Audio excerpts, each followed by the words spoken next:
Y como todos los viernes, ya tenemos a la eminencia de la tecnología porque inauguramos el bloque tecno con el señor Jorge Caracachán y un pedido porque nos pedían Technotronics, así que es lo que suena para coordinar este momento tecnológico.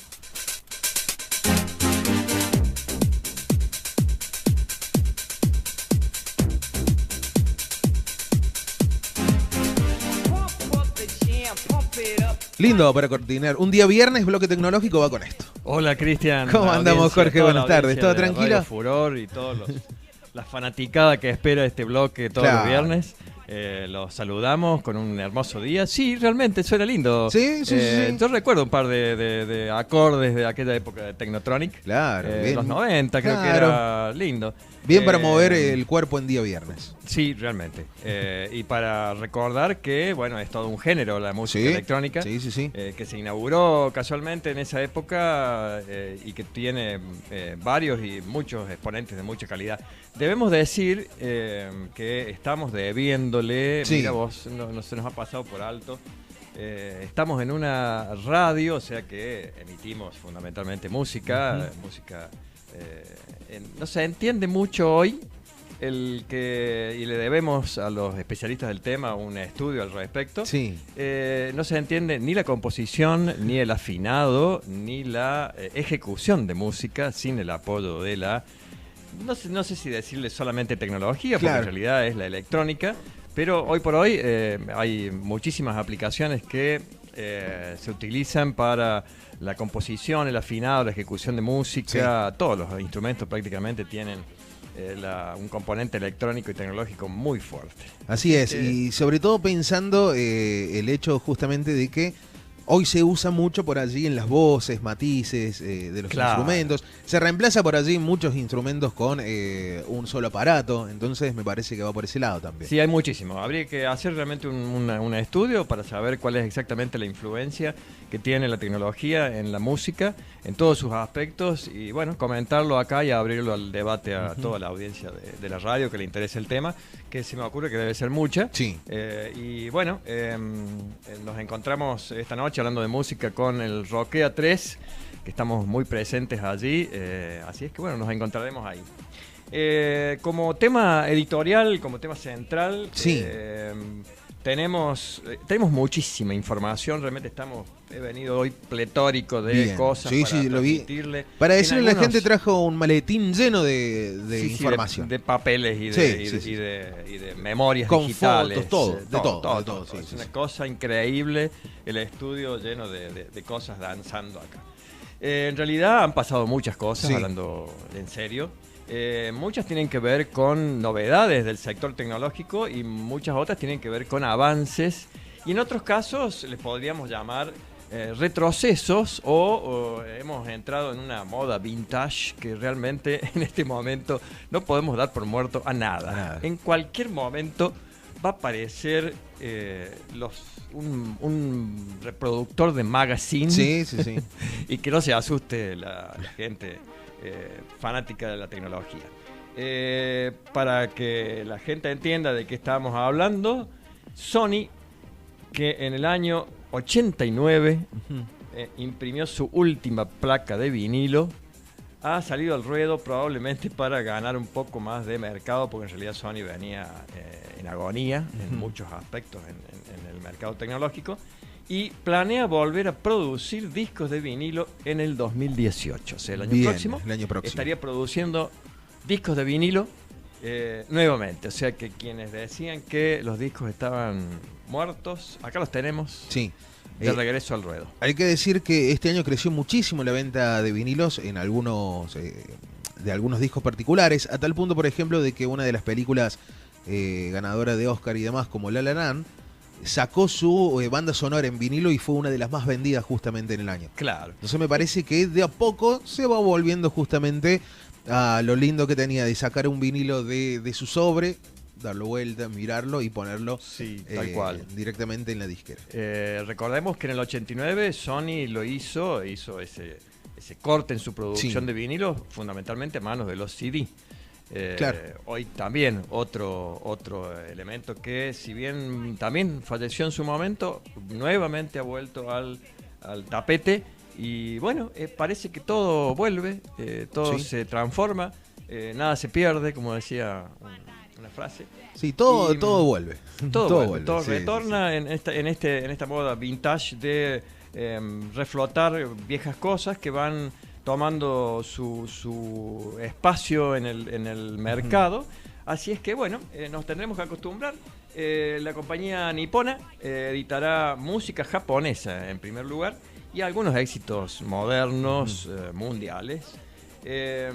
Y ha equipado uno de los estudios de grabación con una prensa para vinilos como para realizar esto.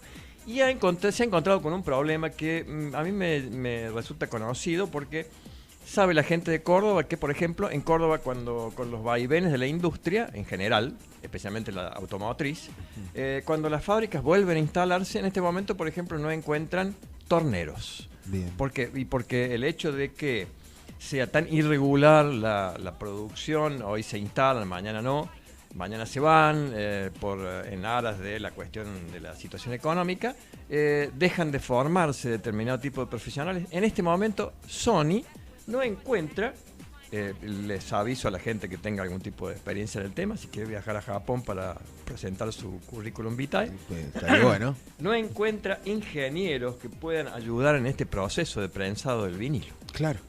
Los ingenieros estaban en aquella época, se formaban para ese tipo de procesos y aparentemente dejaron de ser requeridos en la industria y por supuesto en los procesos de capacitación de los mismos. Claro. Así que bueno, aquel que sepa algo de prensado, que viaje a Japón y tiene un puesto asegurado. Asegurado, claro, sobre todo pasó muchísimo tiempo desde que se prensaban los vinilos hasta ahora, entonces me parece que está bueno. Claro. Entonces bueno, habrá que nuevamente capacitar y generar este tipo de profesiones, prensados de vinilo, ¿sí? Bien. Otra de las cosas que pasó esta semana, y tiene que ver también con una cuestión que veníamos hablando ya hace tiempo, reapareció un virus ransomware, nuevamente al tapete de la cuestión de los virus. Realmente esto nos tiene un poquito preocupados por un lado y por otro lado cansados, ¿no? Es como que aparecen este tipo de infecciones informáticas. En este caso no es el mismo virus que el WannaCry de las semanas anteriores, es otro virus, incluso con algunas variantes, pero nuevamente se le da mucha prensa, me parece, a esto. Y en realidad, y coincidiendo con el amigo Pablo Leites, que dice al respecto que no hay que tener miedo a este tipo de cuestiones, hay que tener simplemente cuidado, o sea, seamos previsores, que es lo mismo que hablábamos hace unos días sobre el tema del anterior virus. Teniendo la previsión suficiente, no pasa nada. En este caso, el ransomware atacó a mansalva cualquier tipo de computadoras. No se sabe muy bien qué cantidad de miles de máquinas fueron infectadas, fundamentalmente en Europa y en Estados Unidos. Y la recaudación de este delincuente fue aún menor que la anterior. Claro. Creo que se han recaudado en el proceso de secuestro y de posterior rescate alrededor de $7.000, o sea, claro, muy poco, ni el sueldo nuestro mensual en la radio alcanza para esto. O sea que dedíquense a otra cosa, muchachos, del virus. Nuevamente aprovechó una falla de Windows. Nuevamente una falla de Windows, sí. Parece ser que las fallas en la seguridad del sistema operativo del amigo Bill sigue haciendo de las suyas. Y al respecto, bueno, entramos directamente en el tema que es nuestra editorial de hoy, que es el cumplimiento de los 40 años de Apple. Así es.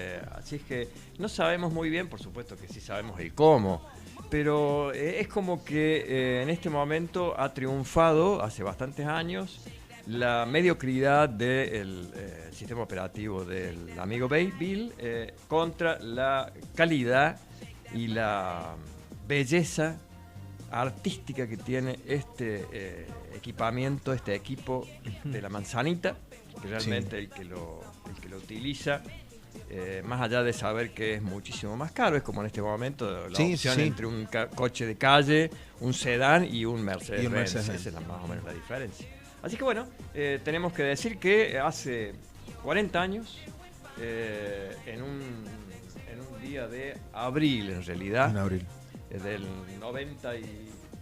Del 76.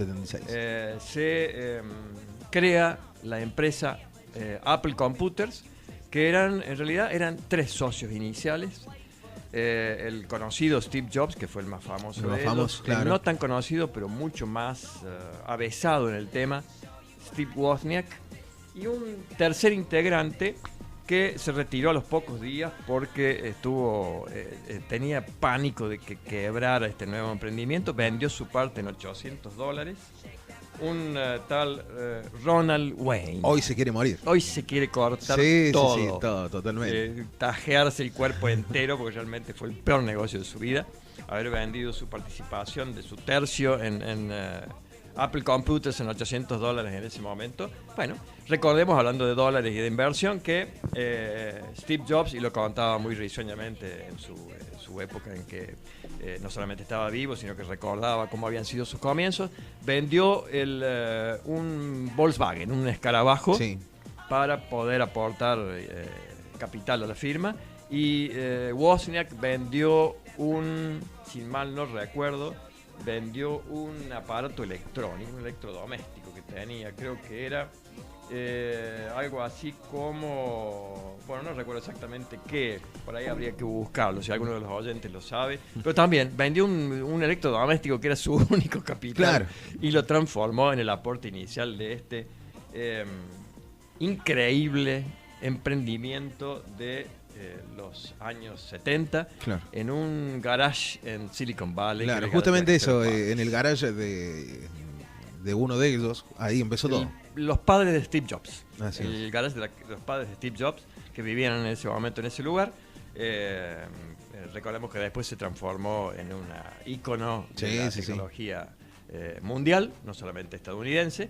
Y bueno, tenemos ante nosotros, y lástima que ustedes no pueden verlo, cómo fue evolucionando en cuanto al aspecto, los diferentes equipamientos de Apple, y hasta llegar al día de hoy a unas preciosas portátiles o celulares que realmente son unos aparatitos realmente de ensueño, y que, bueno, fueron hace 40 años inventados por estos genios, porque no tienen otro apelativo, genios de la tecnología, como fueron esos 3, especialmente los 2. Así que, bueno, hoy les damos las primeras apagadas de velitas, y bueno, podemos también aportar, ya dejando un poco el tema editorial de hoy, y si los oyentes quieren aportar algo más con respecto al tema de esta discusión, si PC o Apple. Tenemos que decir que nuevamente la industria tecnológica argentina se anota un poroto muy importante, porque hablábamos la semana pasada de que Mercado Libre había incursionado en la bolsa estadounidense. Le toca a otra empresa tecnológica argentina, en este caso Despegar.com, empezar a cotizar. Es la tercera empresa argentina que cotiza en bolsa, la segunda dentro de las tecnológicas, que cotiza en bolsa este emprendimiento realmente innovador en el sector de la tecnología. Recordemos que Despegar.com vende en línea, es una especie de agencia de turismo en línea que vende fundamentalmente vuelos y locaciones de hotel. Así es que, bueno, realmente está bueno. Uno que ha entrado por allí a Despegar y siempre ve ofertas y demás sobre vuelos, te compara justamente con otro tipo de servicios y demás, así que está bueno para todos aquellos a los que les gusta viajar y demás, ¿no? Claro, en realidad lo que hace Despegar.com es reunir en un solo lugar, en un solo sitio, todas las ofertas que hay de vuelos. Entonces nos ahorra el trabajo de ir eligiendo, buscando. Ellos buscan por nosotros, uno simplemente pone un filtro con respecto a de dónde a dónde, qué franja horaria, y nos dicen en qué días podemos encontrar los mejores vuelos, los más baratos.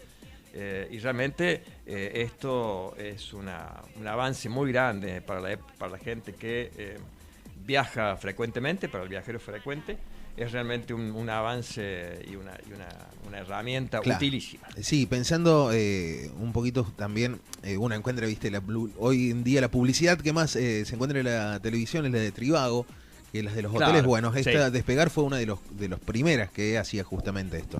Una de las primeras que te comparaba justamente los precios de los vuelos. Tengo un amigo en Formosa, el licenciado Miguel Gallardo, querido desde acá, si lo puede escuchar, le mando un saludo enorme, con el que comíamos asado en los 80, fines de los 80, principios de los 90, en Formosa, dos cordobeses en Formosa. Y soñábamos con crear un servicio que alquilara hasta el burrito para sacarse una foto en las sierras de Córdoba. Mira. En esa época realmente era una cosa, una locura. Una locura. Hoy veo despegar.com en la bolsa y me quiero... Sí. Me quiero... Lo mismo que hizo el tercer dueño de Apple. Claro, ¿no? Me quiero cortar la cabeza porque en realidad esa idea en ese momento era muy buena idea. Claro. Pero bueno, es una satisfacción también pensar que en aquel momento uno vio determinadas cosas que después podían ir sucediendo. Sí. Hablando de buscadores, sí, cuéntame. Después de 10 años casi, la Comisión Europea le impuso a Google, al buscador Google, una multa de 2.424 millones de euros. Ustedes dirán, un vuelto.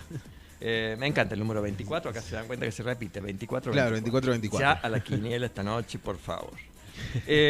¿Por qué, me dirán ustedes? Bueno, porque los pícaros de los programadores, y por supuesto paga la empresa, habían en ese momento, cuando ustedes sabrán que Google es para buscar cosas, bueno, claro. Uno por ejemplo buscaba determinado tipo de productos para comprar, Google ponía los productos que dependían de la empresa en primer lugar. Mira, y sí. O sea, una trampita que el buscador nos ponía a los usuarios que de pronto no sabíamos que esto se podía hacer. Sí. Esto se ha hecho, gente, lo sepamos, de modo absolutamente premeditado, no solamente en comprar cosas, sino cuando uno hace un par de años en la campaña electoral argentina ponía algo, lo primero que aparecía extrañamente era el nombre de Macri, los nombres de los candidatos de determinados partidos, aparecían siempre en los primeros lugares o en las primeras páginas de búsqueda, con lo cual el usuario que no tiene mucha cancha en esto creía que realmente era lo que estaba en primer lugar, y lo que estaba pasando era simplemente que el buscador lo ponía antes de los otros. Y pasa lo mismo por allí cuando uno quiere comprar algo. Directamente lo primero que te tira son las empresas que pertenecen a o que tienen un convenio con Google, digamos, ¿no? Como es, por ejemplo, el Google Shopping, que es algo que acá en Argentina todavía no se ha implementado mucho, pero que en el mundo existe, y eso es a lo que apunta, ¿no? Sí, la Comisión Europea, recordemos, no solamente le impuso esta multa cuantiosa a Google, sino le impone la obligación de corregir estas políticas absolutamente monopólicas y malintencionadas. ¿Sí? Así es. Para ello tiene 90 días, así que esperemos en 90 días algún programa que tengamos a posteriori, ver si realmente hacemos en la práctica una práctica de una búsqueda de un producto y ver si realmente hay algún tipo de corrección en esto, porque esto es absolutamente malintencionado. Sí. Por eso es que muchas veces uno encuentra algo que ha estado buscando, lo encuentra en todas las redes sociales, ¿no? Claro. Por ejemplo, lo que uno estuvo buscando en Google, por ejemplo, aparece después en Facebook, aparece en Yahoo, en Twitter, aparece en Bing, aparece en Facebook, correcto. Si Google no hace esto, deberá pagar una multa diaria de 12,5 millones de euros, que podría llegar hasta el 5% de la cifra del negocio mediano a nivel mundial de Alphabet, por ejemplo, la empresa matriz de Google. O sea, esto es serio, por lo menos para ellos debiera serlo, y está transparentando un poco el negocio del comercio electrónico, que en muchos casos el usuario que no está avisado de esto, antes de tomar ningún tipo de decisión de compra, inversión, etcétera, debiera saber. Bien. Así es que, bueno, esto fue algo que, si bien la gente no ha sido muy difundido en claro. cuanto a esta cuestión. Sí, ha sido muy afectada la gente, porque lo primero sí. que compraba por allí eran las primeras empresas que salían, y bueno, ahora te das cuenta de que era porque tenían un convenio justamente para salir al principio. El resto de los avisadores y de los buscadores pongan las barbas en remojo, porque aparentemente la Comisión Europea no anda con chiquitas. Sí, sí. Así es que recuerden, hoy el 24 a la cabeza y a poner los 2.400 millones de euros, Google. Y como un último tema, sí. si te parece, ¿por qué no nombrarlo en nuestro conocido WhatsApp? Sí. WhatsApp ahora anunció que tenemos 5 minutos de tiempo para borrar un mensaje erróneo.